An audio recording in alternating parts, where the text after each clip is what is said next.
সংবাদ সবাইকে স্বাগত জানাচ্ছি। আমি ফিরোজ তোহা। শুরুতেই সংবাদ শিরোনাম। শুরুতেই জানাবো এই মুহূর্তে হাতে পাওয়া সর্বশেষ গুরুত্বপূর্ণ আপডেট সংবাদ। মন্ত্রী কিংবা এমপি হবার জন্য এই আন্দোলন নয়। বিএনপির স্থায়ী কমিটির সদস্য এবং চেয়ারপারসন বেগম খালেদা জিয়ার উপদেষ্টা আমির খসরু মাহমুদ চৌধুরী বলেছেন, বাংলাদেশকে যতদিন ফেরত না পাই ততদিন আন্দোলন সংগ্রাম চলমান থাকবে। বিএনপির হারানোর কিছু নেই, মন্ত্রিত্ব কিংবা এমপি হবার জন্য এই আন্দোলন নয়। এবারে জানাবো জলদস্যুদের কত দিতে হলো মুক্তিপণ, এ বিষয়ে যা জানা গেল। ভারত মহাসাগরে সোমালিয়ান জলদস্যুদের কবলে পড়ে বাংলাদেশি জাহাজ। বাংলাদেশ সময় দুপুর 1টার দিকে 31 দিন পর বাংলাদেশি নাবিকরা সোমালিয়ান জলদস্যুদের কাছ থেকে মুক্তি পেয়েছেন। এ বিষয়ে থাকছে একটি বিস্তারিত আলোচনা, ভিডিওটি না টেনে দেখতে থাকুন। জানাবো উপজেলা নির্বাচন নিয়ে অভ্যন্তরীণ দ্বন্দ্বের শঙ্কা থেকেই যাচ্ছে। সতর্ক করার পরও উপজেলা পরিষদ নির্বাচনকে কেন্দ্র করে আওয়ামী লীগের সংসদ সদস্য ও মন্ত্রীদের হস্তক্ষেপের শঙ্কা দূর হচ্ছে না। এই হস্তক্ষেপ থেকে দ্বন্দ্ব, সংঘাত, সংঘর্ষের শঙ্কাও দেখা দিচ্ছে। জানিয়ে দেব, হারানো গণতন্ত্র পুনরুদ্ধার করা হবে। বাংলাদেশ জাতীয়তাবাদী ছাত্রদল সভাপতি মোহাম্মদ রাকিবুল ইসলাম রাকিব বলেছেন, লাখো মানুষের ভালোবাসায় আমি সিক্ত হয়েছি। আগামীতে স্বৈরাচারী সরকারের পতনের যে আন্দোলন আসবে, আপনারা দল মত নির্বিশেষে রাজপথে সর্বাত্মক ভূমিকা রাখবেন। মনে রাখবেন, বাংলাদেশের হারানো গণতন্ত্র পুনরুদ্ধার করা হবে, এজন্য সবাইকে আন্দোলনে ঝাঁপিয়ে পড়তে হবে। এদিকে তরুণ প্রজন্মই মুক্তিযুদ্ধ অসাম্প্রদায়িক চেতনাকে ধারণ করে এগিয়ে যাবে বলে জানিয়েছেন ঢাকা বিশ্ববিদ্যালয়ের উপাচার্য এএসএম মাকসুদ কামাল।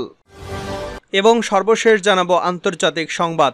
ইরানে হামলায় ভূমি ব্যবহারের সুযোগ দেবে না আরব দেশগুলো। পারস্য উপসাগরীয় দেশগুলো মার্কিন যুক্তরাষ্ট্রকে এই বলে সতর্ক করে দিয়েছে যে তারা ওয়াশিংটনকে ইরানের সম্ভাব্য হামলা চালানোর কাজে তাদের ভূমি ব্যবহার করতে দেবে না। দামেস্কে ইরানি কনসুলেটে ইসরায়েলি হামলার প্রতিশোধ নিতে তেহরান যখন ইসরায়েলে ব্যাপক ভিত্তিক ক্ষেপণাস্ত্র ড্রোন হামলা চালিয়েছে, তখন আরব দেশগুলো এই হুঁশিয়ারি দিল। এতক্ষণ শিরোনাম শুনছিলেন, এবার বিস্তারিত। প্রিয় দর্শক, আপনি যদি এই চ্যানেলে নতুন হয়ে থাকেন, ভিডিওটি দেখতে দেখতে চ্যানেলটি সাবস্ক্রাইব করে আমাদের সঙ্গেই থাকুন। আর এই ভিডিও সম্পর্কে আপনি আপনার মূল্যবান মতামতটি কমেন্ট বক্সে জানিয়ে দিন। আর হ্যাঁ প্রিয় দর্শক, জানিয়ে দিন ভিডিওটি কোথা থেকে দেখছেন। মন্ত্রী কিংবা এমপি হবার জন্য এই আন্দোলন নয়, আমির খসরু। বিএনপির স্থায়ী কমিটির সদস্য এবং চেয়ারপারসন বেগম খালেদা জিয়ার উপদেষ্টা আমির খসরু মাহমুদ চৌধুরী বলেছেন, বাংলাদেশকে যতদিন ফেরত না পাই ততদিন আন্দোলন সংগ্রাম চলমান থাকবে। বিএনপির হারানোর কিছু নেই, মন্ত্রিত্ব কিংবা এমপি হবার জন্য এই আন্দোলন নয়। চট্টগ্রামের মেহেদিবাগ এলাকায় এক অনুষ্ঠানে তিনি এমন মন্তব্য করেন। এ সময় তিনি নগর চট্টগ্রাম উত্তর জেলা বিএনপি জেলা নেতাকর্মীদের সঙ্গে সাক্ষাৎ করেন। তিনি বলেন, চলমান আন্দোলন বাংলাদেশকে ফিরে পাবার আন্দোলন। এটা চলবে বছরের পর বছর। ক্ষমতা দখল করে মানুষের উপর কেউ চেপে বসে থাকবে আর লুটপাট করে টাকা বিদেশে পাচার করবে, আর এই টাকা পূরণ করবে দেশের সাধারণ মানুষের বাড়তি ট্যাক্স, ভ্যাট, উচ্চমূল্যের গ্যাস বিল, বিদ্যুৎ বিল আর পানির বিলও উচ্চমূল্যে কিনে। এটা চলতে পারে না। জনগণের মধ্যে ক্ষোভ আছে, এই ক্ষোভের প্রতিফলন ঘটবেই, বলেন এই সাবেক বাণিজ্যমন্ত্রী। জলদস্যুদের কত দিতে হলো মুক্তিপণ, যা জানা গেল।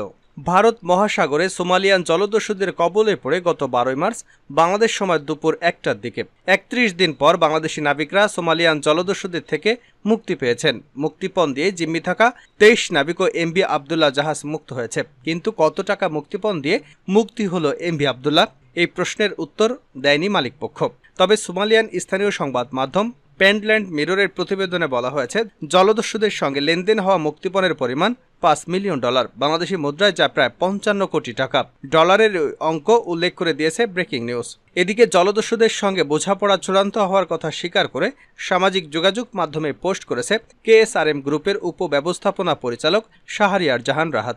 নতুন বছরের শুরুর দিনই এমন সুসংবাদ দিলেন তিনি।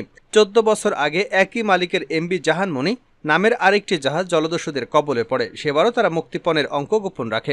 এদিকে নৌপরিবহন প্রতিমন্ত্রী খালিদ মাহমুদ চৌধুরী রোববার সকালে রাজধানীর মিন্টু রোডে নিজ বাসভবনে এক সংবাদ সম্মেলনে জানিয়েছেন, আন্তর্জাতিক চাপ ও আলোচনার মাধ্যমে সোমালিয়ার জলদস্যুদের হাত থেকে জিম্মি বাংলাদেশি জাহাজ এমভি আবদুল্লাহ এবং 23 নাবিক মুক্ত হয়েছেন। জলদস্যুদের মুক্তিপণ দেওয়ার বিষয়ে কোনো তথ্য তার জানা নেই বলেও উল্লেখ করেন তিনি বলেন, টাকা পয়সা কিংবা মুক্তিপণের সঙ্গে আমাদের কোনো ইনভলভমেন্ট নেই। টাকা দিয়ে জাহাজ ছাড়িয়ে আনা হয়েছে এমন তথ্য আমার কাছে নেই। অনেকেই বিভিন্ন ধরনের ছবি দেখাচ্ছেন, এসব ছবির কোনো সত্যতা নেই।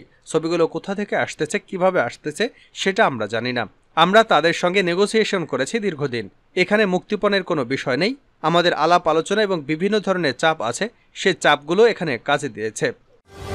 উপজেলা নির্বাচন নিয়ে অভ্যন্তরীণ দ্বন্দ্বের শঙ্কা থেকেই যাচ্ছে। সতর্ক করার পরও উপজেলা পরিষদ নির্বাচনকে কেন্দ্র করে আওয়ামী লীগের সংসদ সদস্য ও মন্ত্রীদের হস্তক্ষেপের শঙ্কা দূর হচ্ছে না। এই হস্তক্ষেপ থেকে দ্বন্দ্ব, সংঘাত, সংঘর্ষের শঙ্কাও দেখা দিয়েছে। নির্বাচন যতই ঘনিয়ে আসছে এ নিয়ে দলে উদ্বেগ, উৎকণ্ঠা ততই বাড়ছে। আসন্ন উপজেলা পরিষদ নির্বাচনকে হস্তক্ষেপ থেকে মন্ত্রী এবং দলীয় এমপিদের দূরে থাকতে আওয়ামী লীগের পক্ষ থেকে বারবার নির্দেশনা দেওয়া হয়েছে। এ ধরনের ঘটনা ঘটলে মন্ত্রী এমপিদের বিরুদ্ধে কঠোর সাংগঠনিক ব্যবস্থা নেওয়ার হুঁশিয়ারি দেওয়া হয়েছে। কিন্তু তারপরও নির্বাচন পুরোপুরি হস্তক্ষেপ বা প্রভাব মুক্ত থাকবে এমন পরিস্থিতি দৃশ্যমান নয়, বরং বিরূপ পরিস্থিতি দৃশ্যমান হয়ে উঠেছে। এমপি মন্ত্রীদের হস্তক্ষেপের সম্ভাবনা থেকেই যাচ্ছে বলে মনে করে দলের নীতি নির্ধারক। মন্ত্রী এমপিদের হস্তক্ষেপের সম্ভাবনা থেকেই যাচ্ছে বলে দলের নীতি নির্ধারণী পর্যায়ে নেতারা মনে করছেন।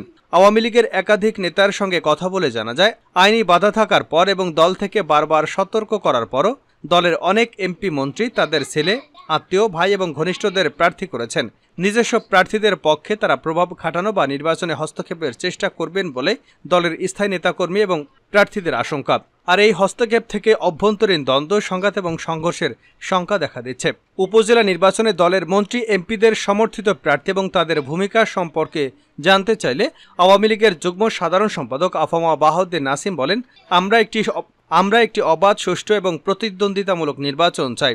আওয়ামী লীগের দৃষ্টিভঙ্গি এটি, সরকারেরও। নির্বাচন কমিশন সুষ্ঠু নির্বাচনের সক্ষমতায় দ্বাদশ জাতীয় সংসদ নির্বাচনে দেখিয়েছে। স্থানীয় সরকার নির্বাচনেও তারা সেই স্বাক্ষর রাখবে আশা করি। এমপি মন্ত্রীরা নিজের আত্মীয় ঘনিষ্ঠদের অনেকেই প্রার্থী করেছেন শোনা যাচ্ছে, কিন্তু তারা তো চিহ্নিত হয়ে যাচ্ছেন। আইন অনুযায়ী তারা তো কারো পক্ষে ভোট চাইতে পারেন না। আমি এমপি হিসেবে এটি করতে পারি না।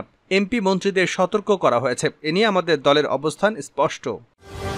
হারানো গণতন্ত্র পুনরুদ্ধার করা হবে, ছাত্রদল সভাপতি। বাংলাদেশ জাতীয়তাবাদী ছাত্রদল সভাপতি মোহাম্মদ রাকিবুল ইসলাম রাকিব বলেছেন, লাখো মানুষের ভালোবাসায় আমি সিক্ত হয়েছি। যেহেতু আমি মুক্তাগাছার সন্তান, তাই আপনাদের কাছেই আমার একটাই দাবি, আগামীতে স্বৈরাচার সরকার পতনে যে আন্দোলন আসবে, আপনারা দলমত নির্বিশেষে রাজপথে সর্বাত্মক ভূমিকা রাখবেন। মনে রাখবেন, বাংলাদেশের হারানো গণতন্ত্র পুনরুদ্ধার করা হবে। এজন্য সবাইকে আন্দোলনে ঝাঁপিয়ে পড়তে হবে। বাংলাদেশ জাতীয়তাবাদী ছাত্রদল সভাপতি মোহাম্মদ রাকিবুল ইসলাম রাকিবের মুক্তাগাছায় আগমন উপলক্ষে উপজেলা ছাত্রদল, যুবদল, অঙ্গ ও সংগঠনের নেতৃবৃন্দ মনতলা বাজার সংলগ্ন ব্রিজ এলাকায় বিকাল 4টায় ফুল দিয়ে বরণ করে নেয়। ছাত্রদলের কেন্দ্রীয় ও ময়মনসিংহ জেলার নেতৃবৃন্দের উপস্থিতিতে সহস্রাধিক মোটরসাইকেলে শোডাউনের মাধ্যমে মিছিল ও স্লোগানে রাকিবকে তার গ্রামের বাড়ি কাশিমপুরে নিয়ে যাওয়া হয়। এ সময় রাস্তার দুপাশে হাজার হাজার সাধারণ মানুষ, শুভাকাঙ্ক্ষী এবং দলীয় সমর্থকদের উপস্থিতি লক্ষ্য করা যায়। এছাড়া উপজেলার নতুন বাজার, ভাবকির মোড়, কালীবাড়ি এবং বানারপাড় এলাকায় একাধিক পথসভায় অংশ নেন রাকিব। জানাবো আন্তর্জাতিক সংবাদ। ইরানে হামলায় ভূমি ব্যবহারের সুযোগ দেবে না আরব দেশগুলো। পারস্য উপসাগরীয় দেশগুলো মার্কিন যুক্তরাষ্ট্রকে এই বলে সতর্ক করে দিয়েছে যে তারা ওয়াশিংটনকে ইরানের সম্ভাব্য হামলা চালানোর কাজে তাদের ভূমি ব্যবহার করতে দেবে না। দামেস্কের ইরানি কনসুলেটে ইসরায়েলি হামলার প্রতিশোধ নিতে তেহরান যখন ইসরায়েলে ব্যাপক ভিত্তিক ক্ষেপণাস্ত্র ও ড্রোন হামলা চালিয়েছে, তখন আরব দেশগুলো এই হুঁশিয়ারি দিল। লন্ডন ভিত্তিক news website middle East Eye জানিয়েছে, সৌদি আরব, সংযুক্ত আরব আমিরাত, ওমান, কুয়েত মার্কিন যুক্তরাষ্ট্রকে এসব দেশে অবস্থিত ঘাঁটিগুলো ব্যবহার করে ইরানের বিরুদ্ধে হামলা না চালানোর আহ্বান জানিয়েছেন। এক সিনিয়র মার্কিন কর্মকর্তা মিডল ইস্ট আইকে বলেন, ইসরায়েলে ইরানি হামলার পর আমেরিকা যাতে মধ্যপ্রাচ্যের ঘাঁটিগুলো ব্যবহার করে ইরানে পাল্টা হামলা চালাতে না পারে, সেজন্য যুক্তরাষ্ট্রের পারস্য উপসাগরীয় মিত্ররা ব্যাপকভাবে চেষ্টা চালিয়ে যাচ্ছে। পারস্য উপসাগরীয় দেশগুলো আমেরিকাকে একথা স্মরণ করিয়ে দেওয়ার চেষ্টা করিয়ে দিয়েছে যে যেই চুক্তির ভিত্তিতে মার্কিন সেনা মোতায়েন করা হয়েছে তাতে অন্য দেশে হামলা চালানোর কথা বলা হয়নি।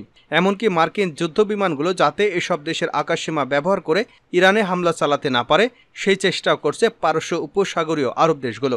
এদিকে ইসরায়েলের হিব্রু ভাষার পত্রিকা ইসরায়েল আল ইয়াউমের বরাত দিয়ে ফিলিস্তিনি বার্তা সংস্থা সামা জানিয়েছে, ইরানের ক্ষেপণাস্ত্র এবং ড্রোন হামলা শুরু হওয়ার পর ইসরায়েলি ওয়ার ক্যাবিনেটের বৈঠক ডাকেন প্রধানমন্ত্রী নেতানিয়াহু। ওই বৈঠকে ইরানের বিরুদ্ধে পাল্টা হামলা চালানোর সিদ্ধান্ত নেয়। অন্যদিকে একই সময় ওয়াশিংটন ডিসিতে নিজের জাতীয় প্রতিরক্ষা টিমকে নিয়ে প্রায় 2 ঘন্টা বৈঠক করে মার্কিন প্রেসিডেন্ট জো বাইডেন। দুই রাজধানীতে 2 বৈঠকের পর বাইডেন টেলিফোনে নেতানিয়াহুর সঙ্গে কথা বলেন। ফোন আলাপে কী কথা হয়েছে তা আনুষ্ঠানিকভাবে জানানো হয়নি। তবে একটি মার্কিন সূত্র বলেছে, বাইডেন নেতানিয়াহুকে বলেছে ইসরায়েল যেন ইরানে পাল্টা হামলা না চালায়। এমনকি মার্কিন প্রেসিডেন্ট এ ব্যাপারে উদ্বেগ প্রকাশ করেন যে নেতানিয়াহু ওয়াশিংটনকে মধ্যপ্রাচ্যে একটি বৃহত্তর যুদ্ধে জড়াতে চান। তিনি এ ধরনের প্রচেষ্টা থেকে বিরত থাকতে নেতানিয়াহুর প্রতি আহ্বান জানান।